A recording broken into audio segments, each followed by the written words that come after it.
24. 정해진 시간이 되자 공작은 머리 분을 바르고 면도를 한 뒤 식당으로 나왔다.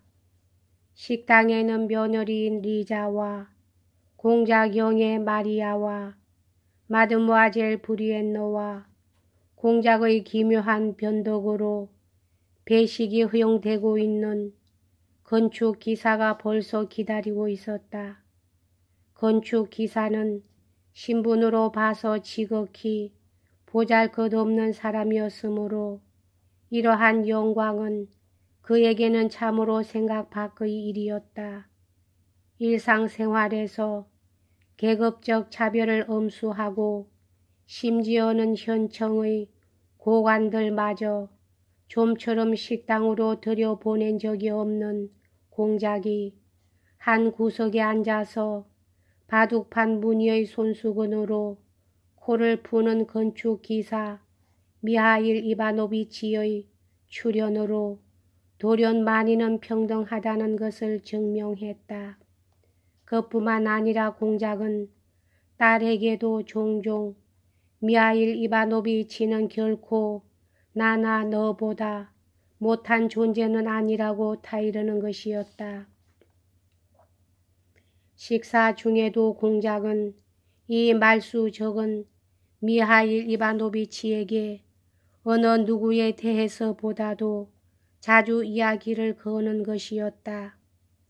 이 저택에 있는 모든 방과 마찬가지로 터무니없이 크고 천장이 높은 식당에서는 집안 사람들과 하인들이 각자의 의자 뒤에 서서 공작이 나오기를 기다리고 있었다. 팔에 냅킨을 걸치고 있는 집사는 식탁을 둘러보면서 급사들에게 눈짓도 하고 공작이 나타날 문과 괴종시계 쪽으로 불안한 눈길을 끊임없이 번갈아 보내고 있었다. 안드레이 공작은 그에게는 새로운 볼콘스키 공작의 계보를 그려넣은 큼직한 금태의 액자를 둘러보고 있었다. 그 맞은편에는 그와 똑같은 크기의 틀이 걸려 있었고 그 속에는 아마도 고용하고 있던 화공이 그린 듯한 관을 쓴 영주인 대공의 유치한 초상이 끼워져 있었다. 이 대공은 류리크의 후예이며 볼콘스키 공작의 선조가 되는 것에 틀림없었다. 안드레이 공작은 고개를 흔들면서 이 계보를 바라보고 우스울 정도로 꼭 닮은 초상화를 바라볼 때에 흔히 나타나는 일종의 특별한 표정으로 엷은 웃음을 띠고 있었다. 여기에 아버지의 모습이 완전히 드러나 있는데 하고 그는 옆으로 다가오는 누이 동생 마리아에게 말했다. 공작 영의 마리아는 놀라움에 가득 찬 눈으로 오빠를 바라보았다. 오라버니가 무엇이 무서워서 엷은 웃음을 띠고 있는 것인지 그녀는 이해가 가지 않았다. 아버지가 하는 일은 무엇이거나 비판할 여지가 없으며 그녀의 가슴에 경건한 마음을 불러일으킬 뿐이었기 때문이다. 어떤 사람이거나 저마다 자기의 아킬레스 건을 가지고 있는 법이군 하고 안드레이 공작은 말을 이었다. 그처럼 뛰어난 슬기를 가지고 계시면서도 이런 우스꽝스러운 일에 몰두하시다니. 공작 영의 마리아에게는 오빠가 이렇게도 대담하게 아버지에 대해서 비판하는 것이 귀괴하게 여겨졌으므로 오빠에게 항의하려고 했을 때 기다리고 있던 발소리가 서재로부터 들려왔다. 공작은 여느 때와 같이 빠른 걸음으로 유쾌한 듯이 들어왔다.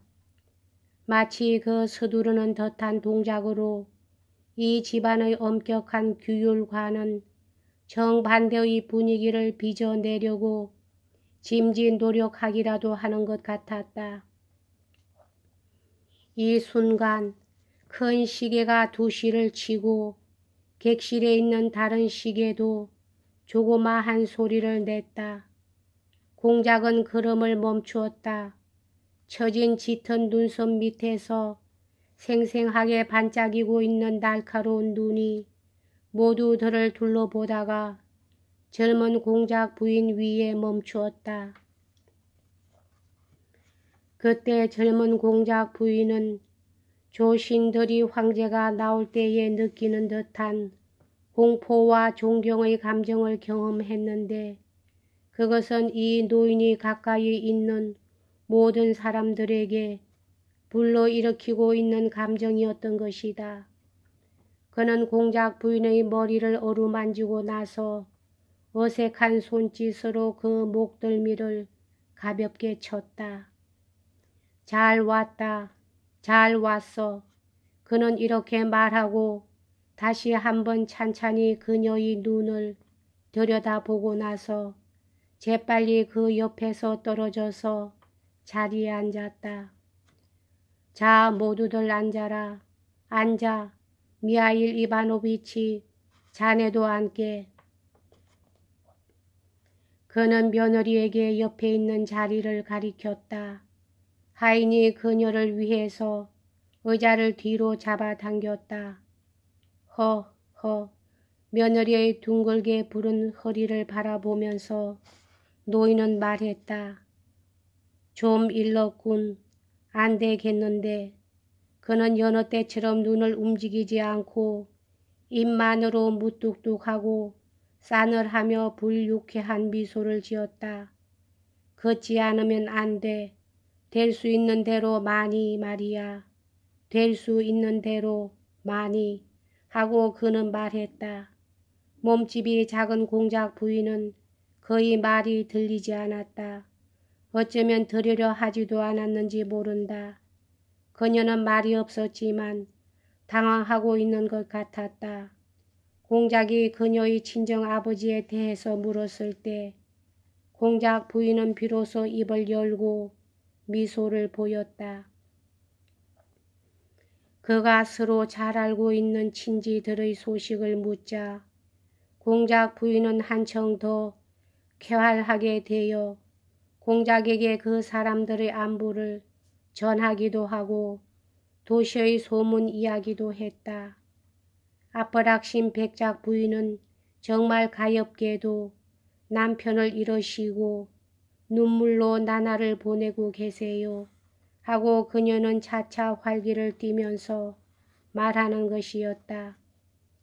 그녀가 활기를 띠게 되자 공작은 점점 엄격한 얼굴빛이 되며 그녀의 얼굴을 찬찬히 바라보고 있다가는 마치 며느리를 충분히 관찰하고 그것에 관한 명료한 개념을 얻기라도 한 듯 그녀에게서 얼굴을 획 돌리고 미하일 이바노비치에게 말을 걸었다. 그런데 말일세, 미하일 이바노비치, 보나바르트 녀석도 꽤 형세가 나빠진 것 같더군. 안드레이 공작이 이야기한 바에 의하면 그는 언제나 아들에 대해서 이렇게 3인칭으로 불렀다. 그 녀석과 싸우기 위해 터무니없는 대군이 집결되고 있는 모양이야. 우리는 언제나 그 녀석을 보잘것없는 놈이라고 말하고 있었지.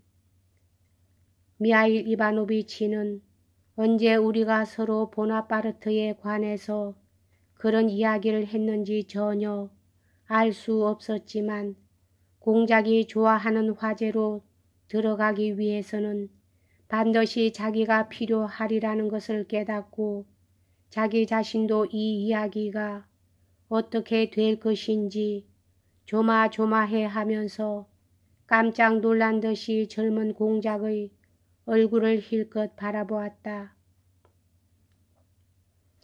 이 사람은 우리 집안의 훌륭한 전략가야. 공작은 건축 기사를 가리키면서 아들에게 말했다. 여기까지 하겠습니다.